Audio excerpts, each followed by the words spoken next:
And this program exists because lenders and investors tend to perceive charter schools as being relatively risky borrowers.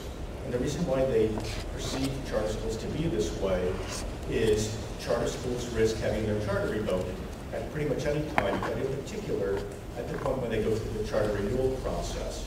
And presumably, if the school had its charter revoked, it would likely default on any debt it owed. In addition, charter schools tend to lack a dedicated property tax base that they can pledge to use to repay debt the way traditional school districts can.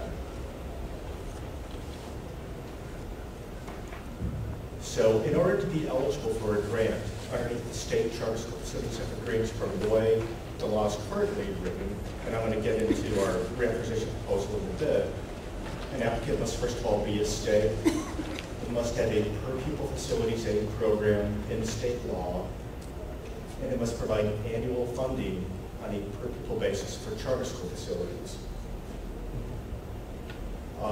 These grants go for a maximum of 5 years, and it's a declining matching incentive grants program.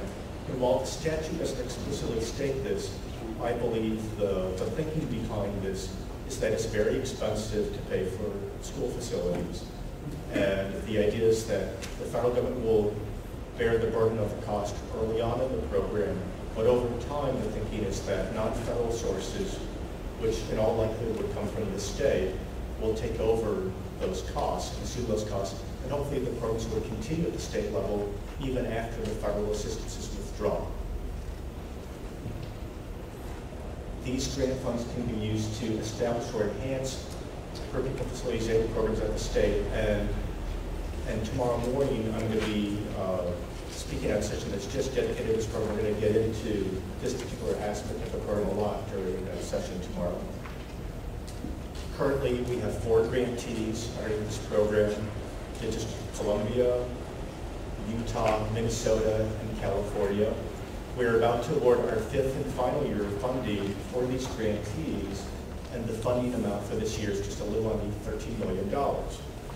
So since these grantees are their 5th and final year, we're planning to hold a competition next year so that we have funding for the program. And you might be in a state where you want to get one of these grants, but maybe you don't yet have a program in state law. So we have some resources available to you. We have descriptions of the policies and practices regarding facilities for grantees up on our website. And these descriptions include links to their statutes in case you just want to copy down their statutory language. In addition, in December of this year, we plan to issue a publication on exemplary state policies and practices regarding charter school facilities, so there's some additional research that we plan to be available. One of our grantees underneath the credit enhancement program for Local Initiative Support Corporation, or LIST, has a publication online, the Charter School Facility Finance Landscape, and that also has brief descriptions of programs at the state level that you might want to look at. We're happy to provide technical assistance to any state so we can review draft statutes if you want to get a reading from us as to whether or not it meets all of the statutory eligibility criteria.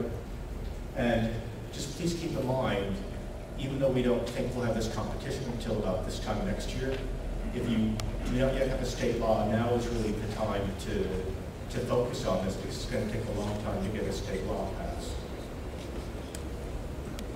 So now I'm going to talk to you about the credit enhancement for charter school facilities program.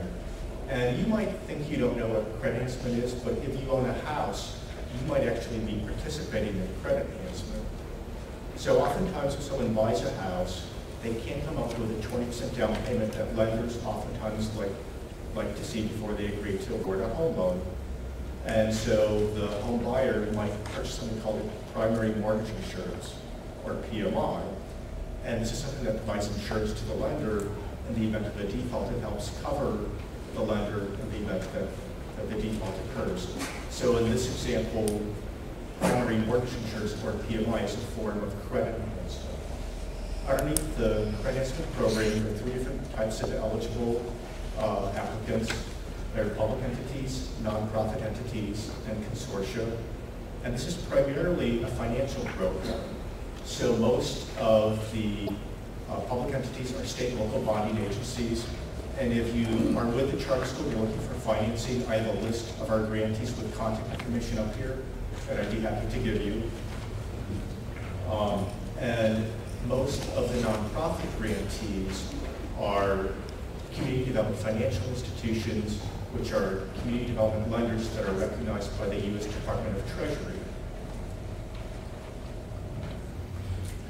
There are 4 allowable uses of the credit enhancement grant funds. They can be used to guarantee and insure debt, to guarantee and insure leases, to facilitate lending, and to facilitate issuing bonds. And of these 4 uses, by far the most common is to guarantee and insure debt. In terms of reauthorization, we propose this for both of the charter school facility programs. The primary change we're looking for with the state incentive grants is we'd like to expand eligibility underneath the program.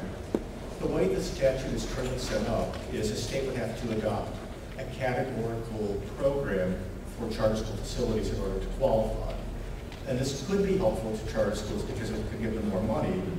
However, at the same time, categorical programs by definition restrict entities as to how they can spend funds, and we want charter schools to have flexibility. So it seems to kind of go counter to the movement. So we'd like to expand eligibility to those states that provide more money on a per pupil basis to charter schools than they provide to traditional schools. And I know I said earlier that on average, charter schools receive less funding, but when you look at what comes out of state money, there are some states that provide more money on a per pupil basis to charter schools than they provide to traditional public schools. So this would increase eligibility for a few states.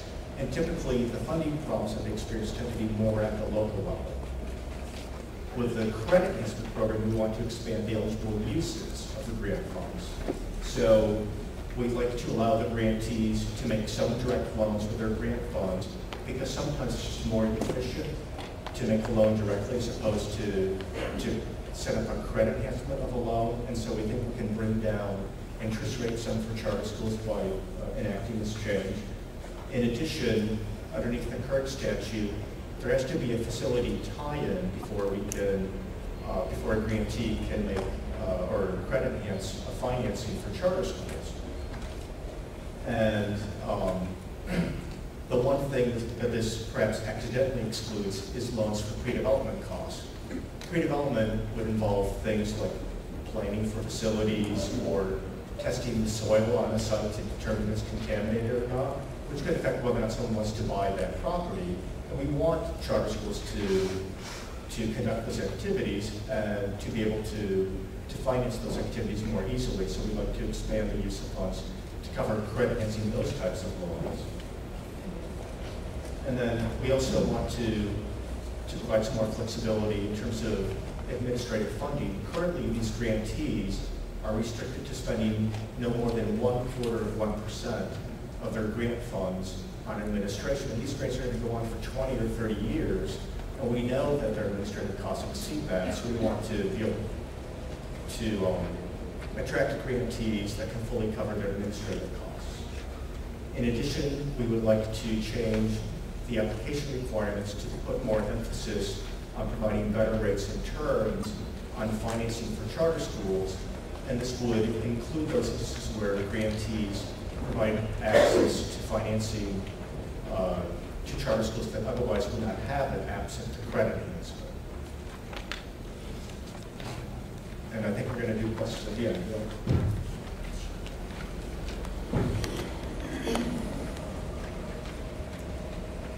Good afternoon. It's good to see you guys here. I'm Dean Kern. I'm the director of the charter school program. I know many of you in the audience. It's kind of fun to